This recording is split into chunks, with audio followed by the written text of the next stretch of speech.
The late afternoon sun draped the Riverside Patio in molten gold, spilling over the polished tables and catching in the wine glasses so they glittered like jewels. A soft breeze rolled in from the river, carrying the briny scent of water mixed with the tantalizing aroma of grilled seafood. Families leaned in close over their meals, their conversations folding into the symphony of clinking cutlery and murmured laughter. Somewhere near the far end, a string quartet played a light, lilting tune that danced along the water's surface. It was the kind of scene that made the world seem calm, safe, contained. But not everyone was sitting still. Two small figures darted between the maze of tables. Elliot and Evan Langford, identical twins with sun-kissed hair and the wiry, boundless energy of boys who had never been told sit down often enough for it to stick. Their white button-up shirts, tucked in when they'd first arrived, now billowed loosely, half unraveled from the playful chaos of their movements. In each boy's hand fluttered a paper napkin, the corners catching the wind so they rose and dipped like tiny kites. The twins zigzagged along the edge of the patio, their sneakers slapping against the wooden boards. They squealed in delight each time their napkins bucked and soared higher. Elliot, the more daring of the two, edged dangerously close to the railing, leaning out to let his napkin dance as far over the water as he could reach.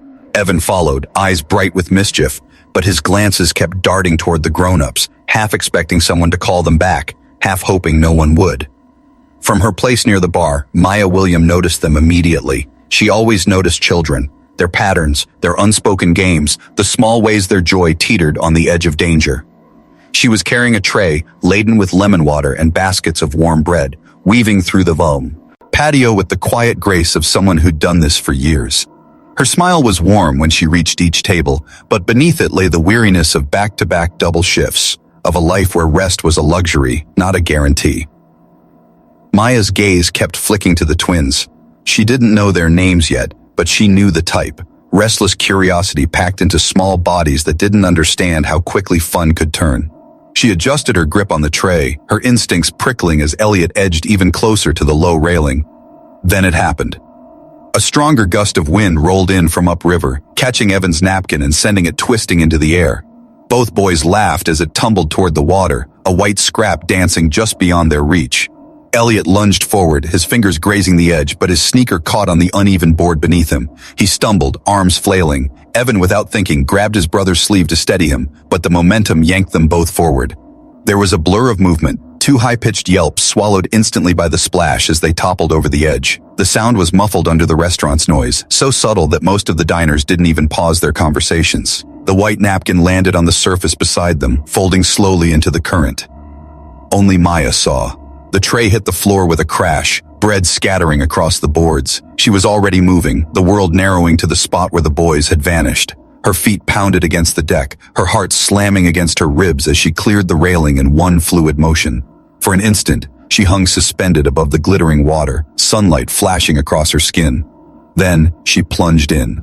The shock of the river hit her like a wall, cold, biting, 1,000 tiny needles clawing at her skin. The surface swallowed her whole, the muffled roar of water replacing the clamor of the patio above. Her eyes stung as she forced them open, scanning the greenish blur. For a moment there was nothing, just bubbles, light, and the slow drag of the current. Panic clawed at her ribs, threatening to tighten her chest, but she shoved it down. She kicked hard, deeper, her hands slicing through the water. Then she saw them, two small, thrashing shapes tumbling in the current, the whites of their eyes wide with terror. Elliot's movements were frantic, desperate, but his flailing arms were pulling Evan down with him. Maya's heart clenched at the sight. Their panic would drown them both before the river even had the chance. She surged forward, her arms straining, and caught Evan first, wrapping an arm around his chest. The boy gasped against her shoulder, coughing as water spilled from his mouth, but his grip tightened around her like a lifeline. Elliot was spinning in place, struggling to fight the drag of the current. Maya reached for him, but a sudden surge of water swept him further away. She lunged, the pull on her muscles sharp and burning. Her fingers grazed his sleeve, missed, then caught again. With a final push, she locked her grip around him, pulling both boys into the circle of her arms. Her lungs screamed for air. The weight of two frightened children threatened to drag her under. She kicked hard, pushing toward the fractured sunlight above, her legs aching from the strain. They broke the surface with a gasp that tore at her throat, air burning as it rushed back into her body. The patio was a blur of faces now, some standing, some frozen in shock, but she couldn't waste breath on them. She hooked Evan's arm over her shoulder and pushed Elliot in front of her, forcing to him toward the wooden embankment. The current clawed at her from below, trying to pull them back, but she fought it, every muscle straining. Hands reached down. Two busboys, their shirts plastered to their skin from leaning over too far. Together, they hauled the boys out, their small bodies trembling, water streaming from their hair and clothes. Maya gripped the edge, dragging herself up last, her breath ragged, her chest heaving. The boys collapsed into each other, clinging tightly, but before Maya could even check them over, a shadow fell across her. Edward Langford, tall, broad-shouldered, his designer suit immaculate despite the chaos, his presence cut through the noise like a blade. His pale face was twisted, not with relief, but with rage. "What the hell did you do to my children?" His voice exploded over the patio, sharp enough to still the murmurs around them. Maya blinked, stunned, still catching her breath. "I saved them. They slipped. Don't lie to me," he barked, stepping closer. His shadow stretched over her like an accusation. "You think I don't know your kind? Always scheming, always looking for a payout. Did you push them in for attention, for money?" The words sliced deeper than the cold river ever could. Maya's fingers curled against the deck, her heart pounding. Around them, diners exchanged uneasy glances, but no one stepped in. The twins, still shivering, tried to speak, but Edward raised a hand to silence them. "You'll regret this," he growled, his voice low but dripping with menace.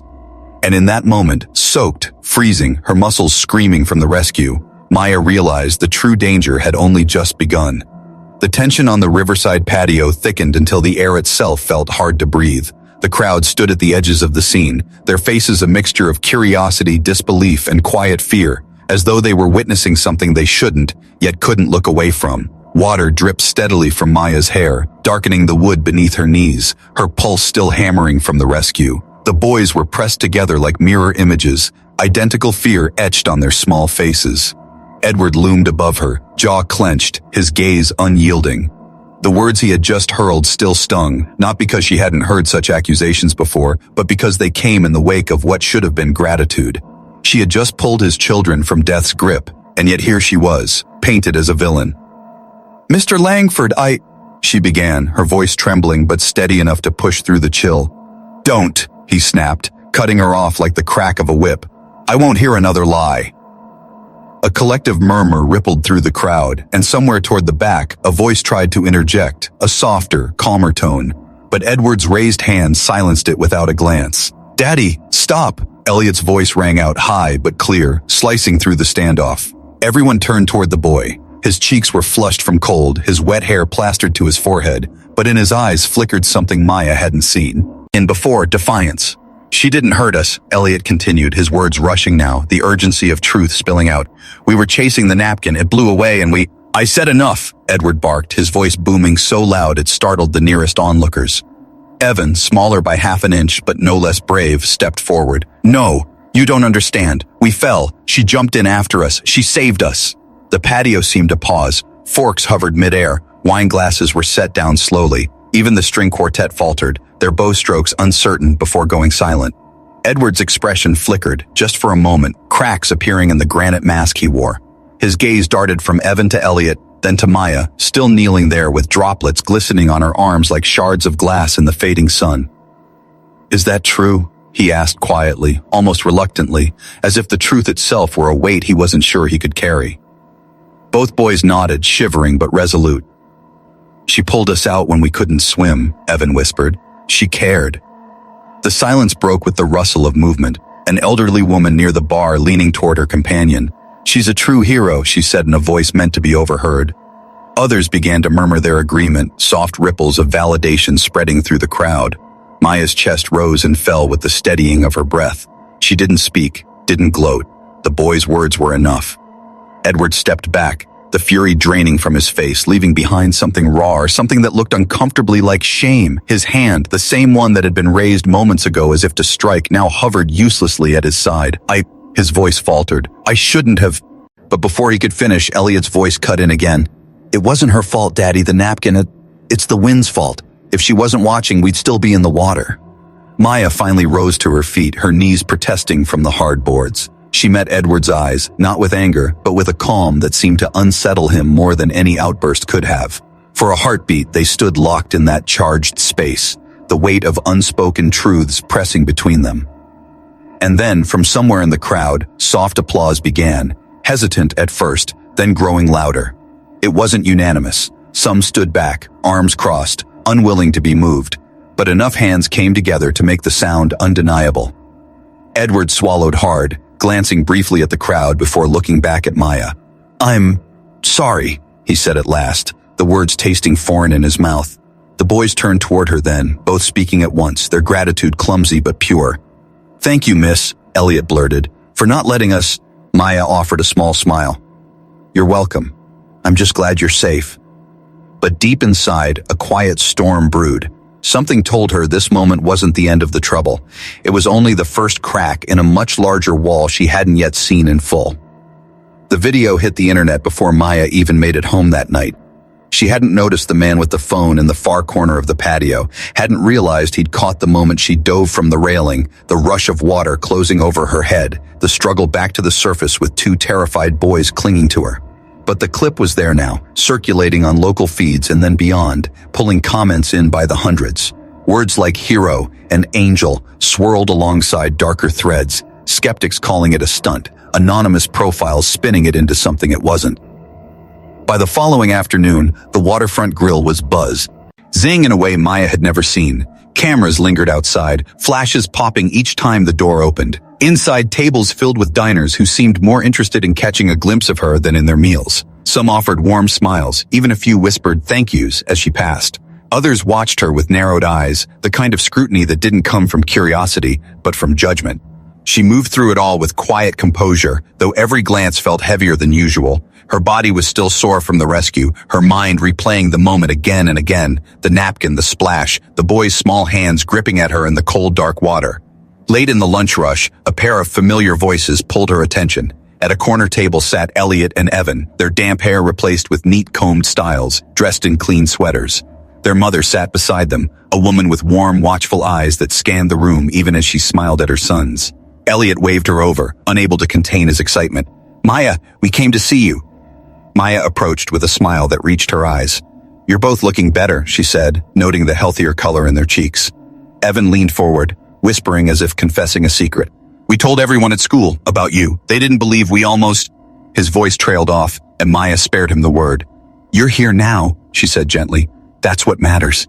Their mother spoke then, her voice quiet but steady. "They wanted to thank you in person. I wanted to too." Her gaze held Maya's for a moment longer than necessary, something unspoken flickering in her expression. Gratitude, yes, but also something else. A weight. From across the room, Edward Langford watched. He sat alone at a table near the bar, a single glass of whiskey in front of him, untouched. His eyes followed his son's every gesture, every smile they shared with Maya. There was no anger in his face now, only an unreadable mix of contemplation and restraint. When Maya returned to the kitchen, the whispers began again, carried on the hiss of the espresso machine and the clang of pans. Some co-workers spoke of bravery, others, with thinly veiled skepticism, questioned whether the attention would go to her head. That evening, after the crowd thinned, Edward approached. "I want to talk," he said, his voice softer than the day before but still carrying an edge. "Privately." Maya hesitated. She wasn't sure if she was ready for whatever he had to say. Outside, the river shimmered under the fading light, its currents moving steadily toward the horizon. She could feel its presence even from the patio, a reminder of the place where everything had shifted. The water had taken her breath once, but it had also given her something unexpected, a moment that had cracked open a story neither she nor the Langfords could now step away from. Edward gestured toward the far end of the patio, away from listening ears. "This isn't about yesterday," he said. "It's about what happens next." Maya's eyes narrowed slightly. She could feel the question rising in her chest before she even asked it. "And what exactly do you think happens next?" Edward's answer was deliberate, measured. "You've been given attention most people never get. I think we could turn that into something more, something useful." There was something in his tone, half offer, half challenge, that told her this conversation would be more than just talk. And somewhere deep in her gut, she knew this was the moment the story would stop being about a rescue and start becoming something far more complicated. The conversation that began on the far edge of the Riverside Patio didn't end when the last of the light left the river. By the time Edward Langford walked away that evening, the seed of something unexpected had been planted, a partnership Maya hadn't asked for, but one she couldn't easily dismiss. It started simply enough. Edward proposed creating a scholarship program for underprivileged youth in the city, using the sudden attention around the rescue to raise funds and awareness. His reasoning was crisp, businesslike, but beneath the polished language, Maya sensed something more personal. A man looking for redemption, though perhaps unwilling to name it. She told him she'd think about it, and she did. Over the next few days, they met in unlikely places, coffee shops, the back corner of the grill during slow hours, even once on a park bench overlooking the same river that had changed everything. He asked questions, genuinely listening as she described the barriers faced by kids in neighborhoods like the one she'd grown up in, schools that lacked resources, communities where opportunities came only if you could afford to chase them. The twins began appearing more often, sometimes with their mother, sometimes with Edward himself. At first, they'd sit quietly while the adults talked, but gradually, Elliot's curiosity cracked through. He asked about the scholarship. Evan, quieter, wanted to know how Maya had learned to swim so well. She told them about her brother teaching her in the community pool, about her mother working double shifts so they could afford the lessons. She saw their faces change, no longer just seeing her as the waitress, but as someone who had fought for every skill she had. But while the connection with the boys deepened, the city beyond the grill wasn't entirely warm to the idea of Maya stepping into a public role. A local blogger published an article questioning her motives, suggesting she was using the rescue to climb into circles she didn't belong in. The comments section was worse, anonymous voices casting doubt, twisting facts, and reviving the sting of Edward's original accusations. One rainy afternoon, Maya walked into a planning meeting for the scholarship program to find Edward already engaged in a tense discussion with a group of potential donors. One man leaned back in his chair, arms crossed, his tone dripping skepticism. "It's noble work," he said, "but let's be realistic. Public attention like this fades fast. We have to be careful where we put our money." Maya set her umbrella aside, water dripping from her coat, and fixed him with a steady gaze. "Public attention might fade," she said, "but the needs we're talking about don't. The kids who will benefit from this program won't stop needing books, mentors, or safe spaces just because the news cycle moves on." The room fell quiet. The man shifted in his seat, and Edward's lips tightened, not in disagreement, but in something closer to pride.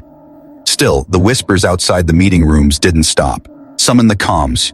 Unity praised her for standing up. Others claimed she was out of her depth, that the Langford name was carrying her farther than she deserved to go. One night, after a long day of meetings and a full shift at the grill, Maya found the twins waiting for her in the foyer. Elliot held out a folded piece of paper. Inside was a shaky, handwritten note. "Thank you for saving us, but also for listening to us." It was a small thing, but as she read it, something settled in her chest, a reminder of why she'd said yes to this in the first place. Yet in the shadows of that quiet moment, she couldn't ignore the truth. The higher they built this program, the more visible she became, the easier it would be for anyone looking to tear her down. And somewhere, she suspected, those voices were already sharpening their knives. The launch day of the scholarship program unfolded under a sky the color of burnished steel, the kind that promised rain but held back just enough to keep the city on edge. The waterfront event hall was full, every seat taken, the hum of conversation weaving through the air like low static. There were journalists in the back, their cameras perched on tripods, and front row seats claimed by community leaders, educators, and donors. Somewhere in the middle sat Elliot and Evan with their mother, both boys dressed in crisp navy blazers, their restless energy barely contained. Maya stood backstage, her palms damp despite the cool air. She'd spoken at meetings and forums before, but this was different. This was the culmination of months of planning, conflict, and late nights. The moment the program would either take root or wither under scrutiny. She could feel the eyes waiting for her, some filled with expectation, others ready to dissect every word. Edward was beside her, impeccably dressed, his expression composed but not unreadable. In the months since the river, their dynamic had shifted into something complicated. Professional respect, occasional tension, and an unspoken understanding that they both carried pieces of that day with them. "You'll do fine," he said, his voice low enough for only her to hear. But there was a tightness in his tone, as if he knew the crowd wouldn't be entirely friendly. The MC called her name. The applause was polite at first, then swelled as she walked onto the stage. She scanned the room, anchoring herself on the twins' faces, Elliot sitting tall, Evan gripping the edge of his chair as if holding himself steady for her. She began with the story everyone knew, but not the way they knew it. She spoke of the river's cold grip, the fear in the boy's eyes, and the simple, instinctive decision to dive in. But then she turned the lens away from herself, toward the kids who wouldn't make headlines but needed saving every day from quieter, more persistent dangers: poverty, neglect, and the invisible ceilings that kept them from reaching their potential. Courage, she said, her voice gaining strength, isn't always about one moment. Sometimes it's about showing up, over and over, even when the world doubts you. There was a ripple in the crowd, people shifting, leaning forward. In the front row, a councilwoman nodded slowly, while a man in the second row scribbled something in a notebook. Then, as she neared her closing, Elliot stood up. The room stilled. His small voice carried farther than anyone expected. "She didn't just save us from the river," he said. "She made us see people different than us in a better way. And I think she made my dad see it too." Gasps and murmurs broke out. Edward's face froze, then softened into something unguarded, raw. The twins' mother looked down at her hand. DS, her expression unreadable. When the ceremony ended and the first scholarships were awarded, smiling teens clutching certificates, parents wiping tears, Maya stepped off stage to find the twins' mother waiting for her in the quiet hallway. "I never told you," she began, her voice low but steady. "But I saw everything that day. Not just you saving them, but what happened after. The words, the way he—" She stopped herself, glancing toward the door where Edward stood talking to reporters. "I should have spoken up then. I didn't. I was afraid of what it would do to our family. But if anyone ever questions what happened, I will tell them the truth. Every word of it." Maya met her gaze. There was no bitterness in her eyes, only a strange mixture of relief and regret. "Thank you," Maya said quietly. As the guests began to leave, the rain finally came, soft at first, then steady, pattering against the glass walls of the hall. Edward approached, his expression complicated, his voice low. "What your speech did today, it's going to make waves, the right kind, I hope, but be ready. Some people will fight it." Maya glanced toward the twins who were laughing together under the awning, holding their new certificates away from the rain. "I've been ready since the river," she said.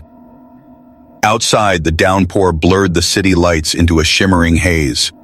The current of the street ran fast, carrying leaves and petals along the gutters, a mirror of the river's ceaseless pull. And somewhere deep inside, Maya understood. The rescue had been only the beginning. The real fight was for the ones no one was watching, and she was already in the water,